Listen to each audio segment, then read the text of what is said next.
Hey guys, today we're gonna learn how to create artboards inside Illustrator.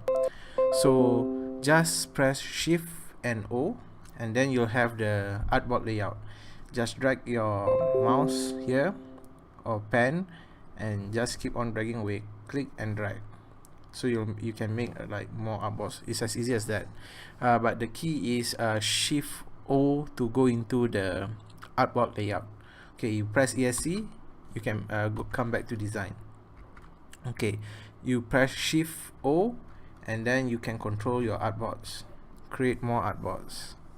You can change the size of your artboard here.